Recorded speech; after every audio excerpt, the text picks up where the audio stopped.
Okay, let's talk about rational exponents. So at this point in your math studies, you've encountered exponents before. You know basic idea is if I have something like, say, 5 to the third, that means I'm multiplying 5 with itself 3 times.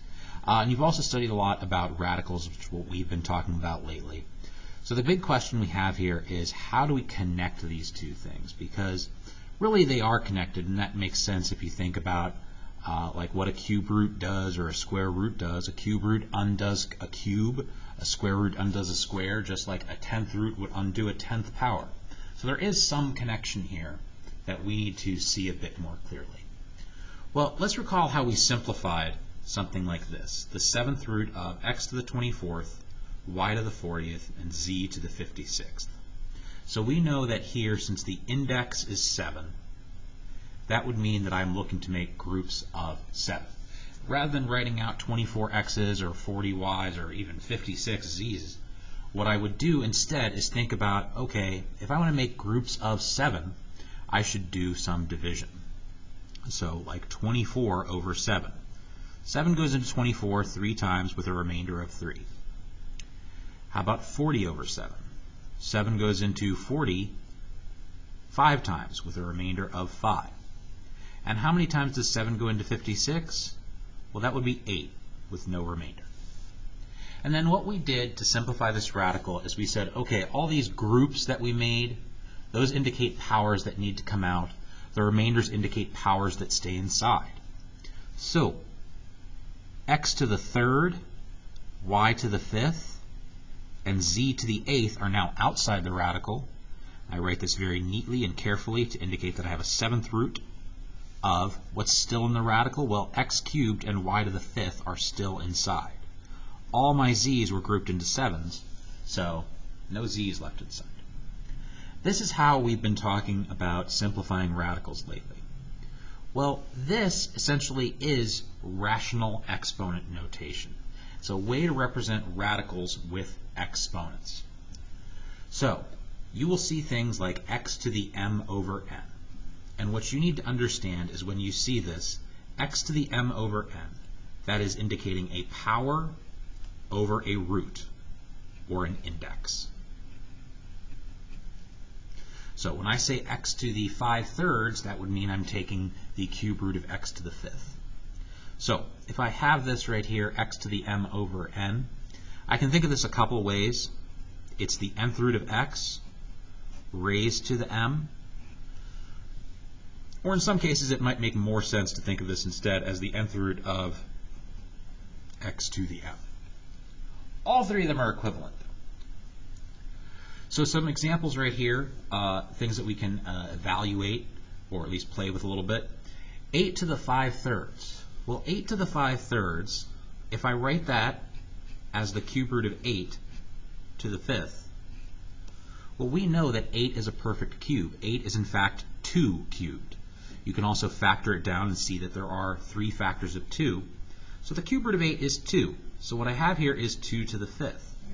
You can do some work. You can do using a calculator or by hand.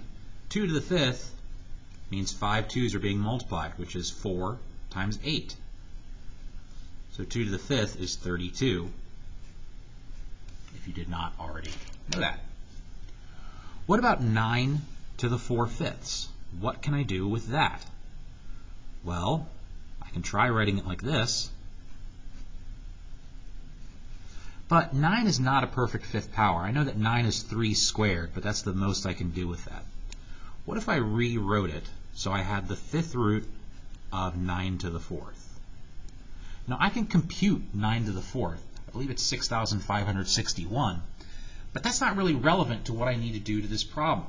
If I wanted to simplify this radical, I need to start breaking this down, which means I would write this as 9 times 9 times 9, each of which is 3 times 3 times 3 times 3 times 3 times 3 times 3. I think that was 8. I wrote 8. That's the important part. So since it's a 5th root, I want to look to make groups of 5. Well, I can see I have 5 3's right in here with 3 left over. So the group of 5, they're able to escape the radical as 1 3. But these 3 3's, they're still stuck inside, so I have the 5th root of 27. And those two expressions are equivalent. So again, we need to understand what this whole idea means. And it can be very simple, it can be more complicated. Simple examples, if I had something like, just throw something out here, the 11th root of z to the 6th. Well, the root, the index is 11, the power is 6, so this is z to the 6 11ths. That's a simple example. Generally, things won't be quite so simple. Generally, you'll have at least a couple of things to consider. Here, I am asked to convert to rational exponent notation and simplify if possible. So the first thing I have is a square root. So a square root I can represent as a 1/2 power.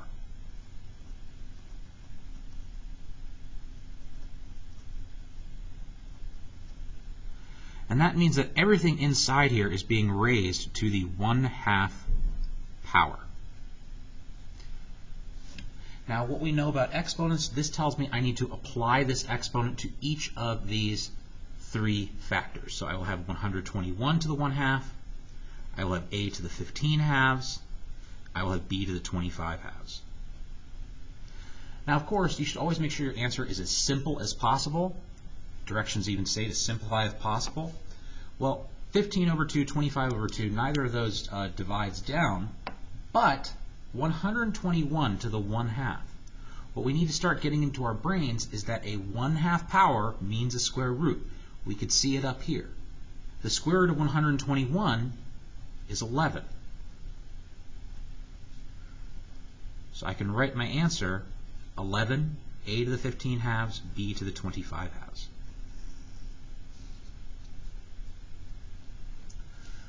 Let's take a look at the next one. Here, I have the cube root of negative 16 m to the 18th n to the 4th.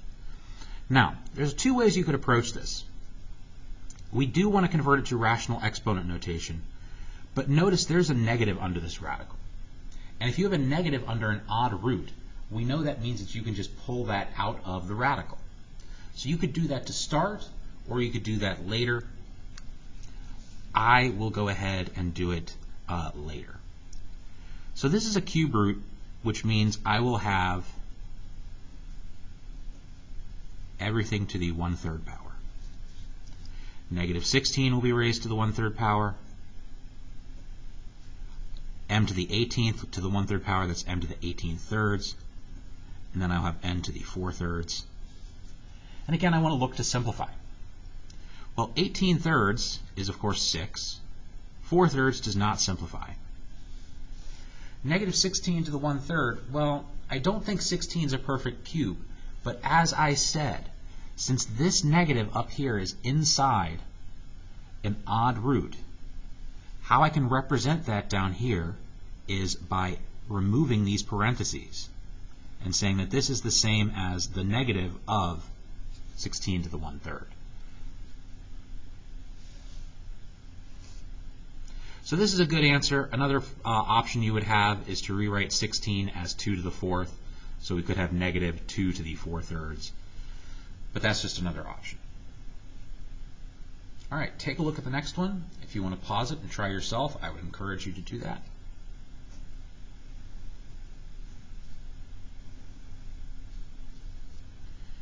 Here I have a 5th root. So I know I'm going to apply it to all of them, so I'm going to skip this step and just go ahead and write 32 to the 1/5, x to the 12/5, y to the 25ths. And I'm going to look to simplify these things. 25ths, that's 4. 12/5 does not simplify. And 32 to the 1/5, well, we did this a minute ago, so maybe it's fresh in your brain, maybe you knew it before. But 32 is 4 times 8, which we know is 2 times 2 times 2 times 2 times 2. 32 is 2 to the 5th, so its 5th root is just 2.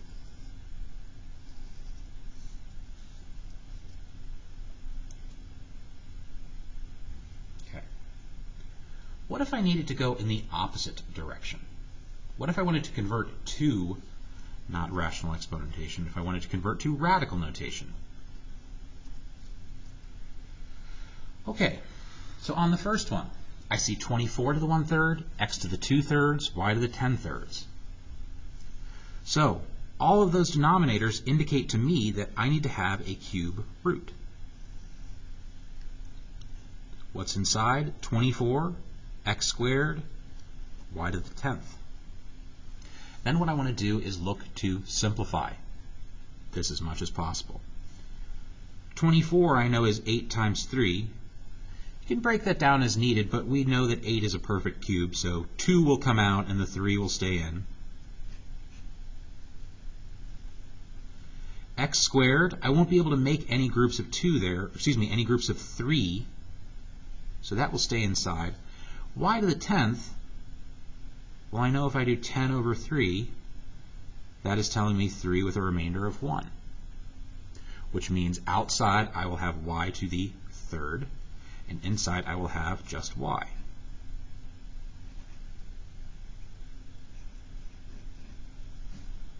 Kind of eliminate some of that space there. Okay. Carefully look at the next one. 16, a to the 5 halves, b to the 11 halves.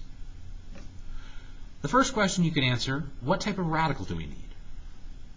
Well, the root is 2, so that's an index of 2. So this is a square root. Now remember, square root, we don't write the index.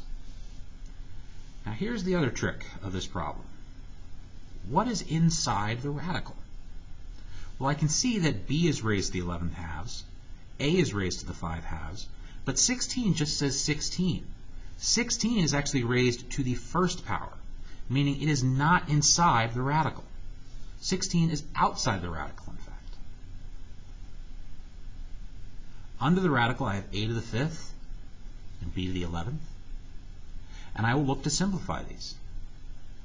I'm making groups of 2, so 5, if I'm making groups of 2 from 5, that will be 2 with a remainder of 1. 11 will be 5 with a remainder of 1. What does this mean? Outside, I will have 16a squared, b to the 5th, and inside, I have ab.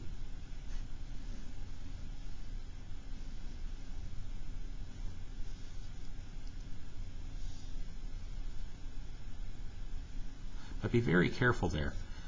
It's a very easy trap to want to put that 16 under the radical. But notice it is just 16.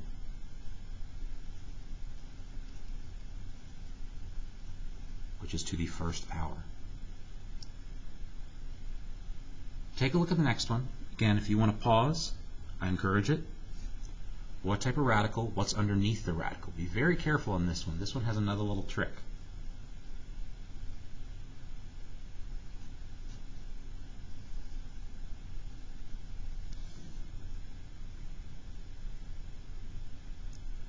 I can see that w is raised to the 19/4. But be very careful here. What is raised to the 1/4? Remember how exponents work. Exponents only affect whatever they are actually attached to. This 1/4 is attached to 405. This really reads negative, the negative of 405 to the 1/4. Or rather, if you will, -1 times 405 to the 1/4. That's what that means. Remember, I would need parentheses for the -1 to be getting, for that negative sign to also be getting that exponent. So the trick here, the negative is outside, 405, w to the 19th are inside. And I want to look to simplify this. Well, I have to factor 405, and I'll have to make groups of 4 with 19. 405 is going to be 5 times 81. 81 is 9 times 9, which means it's 3 times 3 times 3 times 3. So, that is a group of 4. I have 4 3's, and I have this lonesome 5 left inside. So I will have -3, the 4th root of, inside I have 5. For w to the 19th, Well, 19 divided by 4 is 4 with a remainder of 3. So outside I will have w to the fourth. Inside I will have w to the third. And that is the essence of conversions between rational exponents and radical form.